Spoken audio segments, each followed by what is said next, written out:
Hello everyone, welcome to Science Fiction 365. I hope you all are doing well and you must be in great health.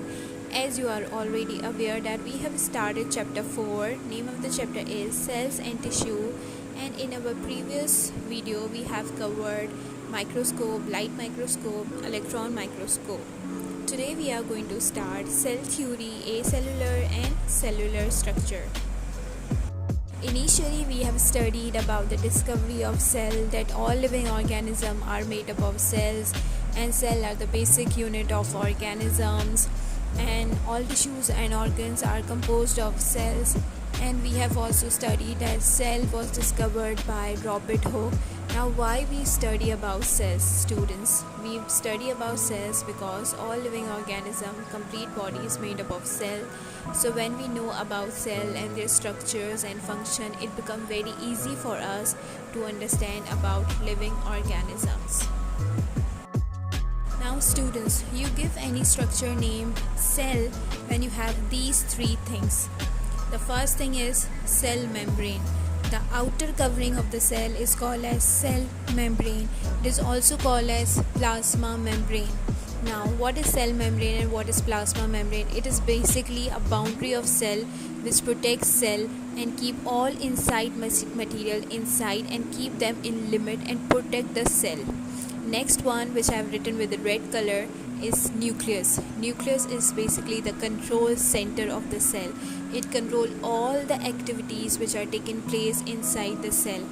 Inside the nucleus, DNA is present, and between nucleus and cell membrane, a jelly-like structure is present which is called as cytoplasm.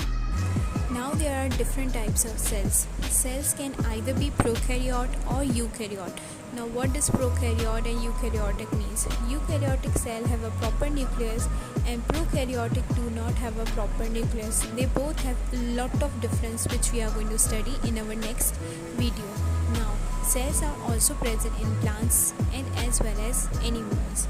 Now plants and animal cells are eukaryotic. Plant cells are generally cubical in shape while animal cells are circle in shape. They both have different organelles to perform specific functions. Now dear students, as we are already aware that all living organisms are made up of cell, their complete body is made up of cell. So activity of an organism made up of total activity of an independent cells. Now energy flows inside the cell is formed by carbohydrate by a process which is called as respiration. As I already informed you earlier, the cell also contain information which is controlled inside the nucleus, and this information is necessary for the creation of new cells. And one of the most important thing is that this information is passes from one generation to the next generation, from parents to offspring. So this information is called as hereditary material and is contained within the DNA, and the component of cells are mostly same. Now DNA is basically the hereditary material which passes from one generation to the next generation, from parents to the daughter cell. Now you can see over here on the slide that, for example, this is parent cell, the one which I have written P. This is parent cell. This parent cell is divided into two further cells which are called as daughter cell, and this process is called as cell division.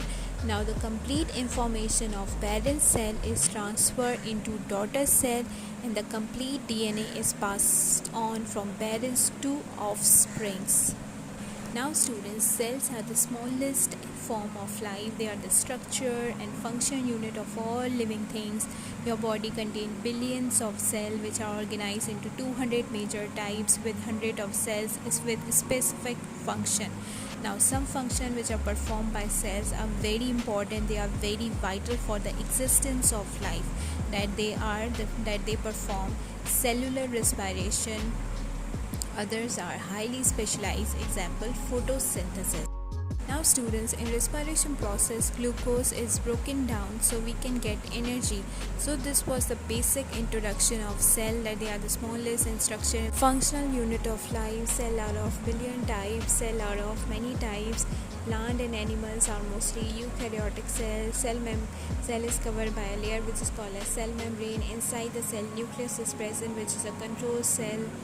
Cell have a jelly-like material which is called as cytoplasm. All the information is carried to the next generation, and cells are formed from the pre-existing cells. Now let's study about the cell theory. Cell theory was proposed by botanist Sindh. Second one was a zoologist Chauvan, and the third one was a physician Rudolf Virchow. They all proposed cell theory.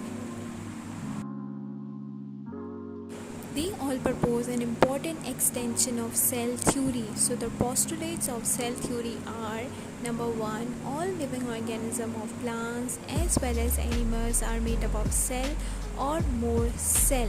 Second one is that cell is the functional unit of structure and function in all living organisms.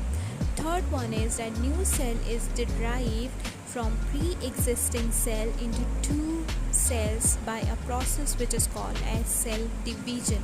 Cell also contain hereditary material which is passed from one generation to the next generation. Next one is subcellular or acellular particles.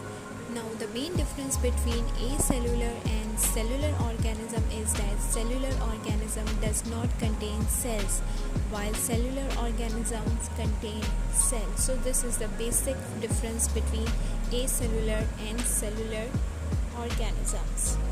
According to the first principle of cell theory, all organisms are composed of one or more cell, but there are some examples, some organisms which do not have cell. For example, viruses, prions and virions. They are not composed of cell. They are subcellular or acellular particles, but do not run any metabolic activities inside them. They show some characteristics of living organism, that is, they increase their number and can transmit their characters to the next generation. But due to the absence of cell, they are considered as acellular particles. That's all from today. If you have any question in your mind,